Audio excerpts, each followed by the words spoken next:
Welcome back to the True North Life, and today I am going to teach you what you are going to need in order to make a great bottle of wine.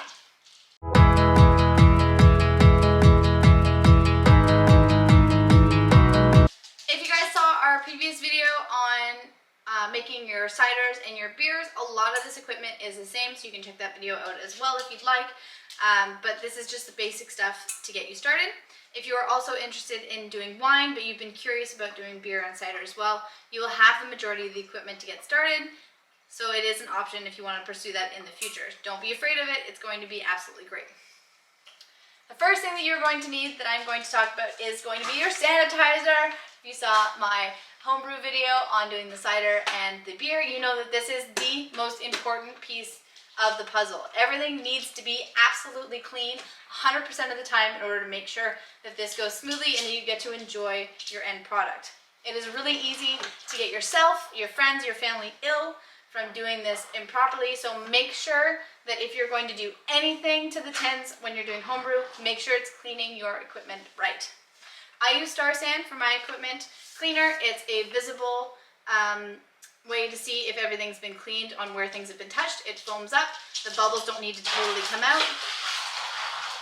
My dog is playing with his phone. So this is a really great way. I gotta take that. Hey, too loud. Say something else. So this is a really great way if you're just starting out to know that this is what you have touched with your sanitizer and that it will work for you. I've been using it pretty much exclusively, and there are a lot of different types of sanitizer you can use. There's like pink powder and all that kind of stuff, but my recommendation for starting out and for my continuing homebrewing is the Star San. The next thing I'm going to mention is the Carboy. These guys are probably the most expensive part about homebrewing for getting into it. They'll run you about $30 to $60. I would highly recommend not cutting corners on this, because this is where the magic happens. This is where the yeast will convert that sugar into that alcohol that you're going for, as well as keeping all those great flavors in there. So this is really important. I also recommend that you go for a glass carboy, because when you have plastic and you're sticking spoons and you're sloshing stuff around inside of it, you can scrape the inside of the container, and in plastic those can go deeper than the sanitizer can potentially penetrate, and in glass it typically doesn't go that far, so this lasts you a lot longer and it's a lot cleaner of a solution. So invest the money in a good carboy and do the glass. That's what I would really recommend for that. So first off is our sanitizer and our carboy. You might notice this one's a little bit dirty. We have been doing some renovations in our house, so the outside needs a good clean, as well as the inside, because I'm going to do a comparison in a later video on doing a wash with a carboy that's been sitting for a long time versus a carboy that is fresh out of a batch. So it's better to do, I can tell you right now, it's going to be better to do your cleaning as soon as it comes out of the batch, because everything hasn't adhered to the sides. This guy is going to require a little bit of elbow grease to get him cleaned up. So I'd highly recommend that when you do your homebrewing, you sanitize your equipment before and after you've done your job with them. You don't want to start with dirty equipment next time. You want to be able to rely on your equipment. So cleaning it often when you're using it is a great way and a great habit to do that. And to do that, the easiest way is to use this guy. Isn't he funky looking? He is a carboy brush. These guys are probably the easiest way to clean out a carboy really well. It means you can get into all the sides where your wash is going to sit. That's what you call your solution that is turning into your booze. So your wash is sitting there and you get these rings around the outside where the yeast has been touching it, and this little guy with the curve gets those edges really, really well. I would highly recommend one of these guys. Even if you do end up going into higher, fancier equipment later on, get a carboy brush, because it is always a great idea. So, but when you guys are sanitizing your equipment, you put a little bit of sanitizer and hot water and give these carboys a really good scrub with those brushes until you cannot see anything inside that bottle. You want to be able to see like the other side of the world glistening in the reflection of these guys when you're going to use them for your kits. Or even your own stuff. If you are using your own trees and your own fruits and stuff like that off of your property, if you've taken the time to grow the fruits that you're going to ferment, do it right the first time so that you get to enjoy it. You get to be able to use what you're going to put your labor into, because it will just make it a beautiful experience all the way around, and you'll actually get to enjoy it instead of having to dump it or end up getting sick from it. Just make sure everything is super clean, and then you'll get to enjoy it the whole time. It's amazing. The next thing that you're going to need to get started is a hydrometer. These guys are available at your home brew store. There are two different types. There is a type that is for beer and wine, and there is a type that is also for spirits. The one that's for spirits will not work for a wine kit. It is meant for a different level of alcohol. So this guy, you need to make sure that it is a beer and a wine hydrometer. Take it out and show you guys how this works here. These hydrometers you need to take a measurement of your booze before it's fermented and after to make sure you've done it completely. You want to make sure that fermentation is done before you bottle it. So I'll show you really quick on this guy. So you can see if I was going to go to the orange, at the bottom of the orange there, my solution would be a 5% potential alcohol by volume. And then when it reaches up to that 0% there, you can tell that the alcohol has been 100% eaten up by that yeast, which means that there's no more potential alcohol in it. It's all been converted into alcohol. So this is basically a sugar measurement. It's not a booze measurement. So you go down here. Let's say if we're doing our wine kit, we're going to go between a 10 and a 15%. Let's say we're going to aim for about a 13. So let's go to the bottom of that green line there. As soon as that bottom of that green line there and our hydrometer, the water level is up here, or the level of your wash. So if you're doing a Merlot, like my kit is here behind me, then this would be a red liquid. If you're doing a white, it would be a white liquid. If you're doing a pink, it'd be a pink liquid. Rosé, sorry. But as soon as that level comes up, you know that your fermentation is complete and your kit is ready to bottle. So these guys are super important because not only does it tell you the potential of your alcohol, but it tells you what you're going to be able to get out of it as well. So when you're going to the store, make sure that you get a good hydrometer that's for the beer and wine, and it will show you potential alcohol. When you're up here, don't freak out. When you take your last reading after everything's been fermented and it says 0% alcohol, that's not correct. It just means that there is 0% left for potential alcohol.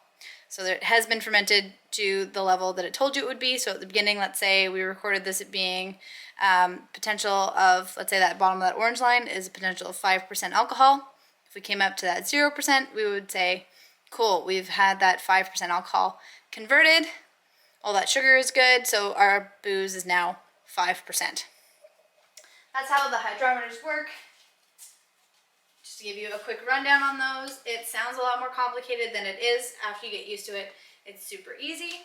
And this guy you want to use with a tube as well. I don't use this one as much anymore, so you can see it's kind of dirty. That's why this is in the container when it goes in there.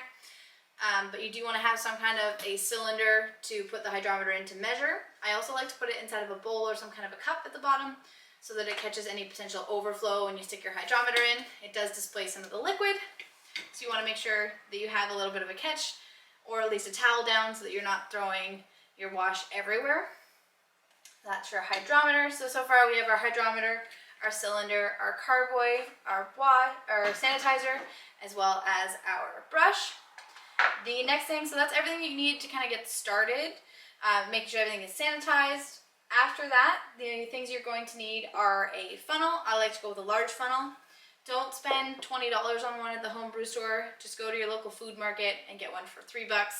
It's the exact same thing. You can get bigger ones usually that are a little bit more heavy duty because they assume you're using it for like flour and sugar and heavier things, which is good. So go with the heavier duty ones that are bigger. Is my advice on that. You're going to want something to stir your kits with when they go in.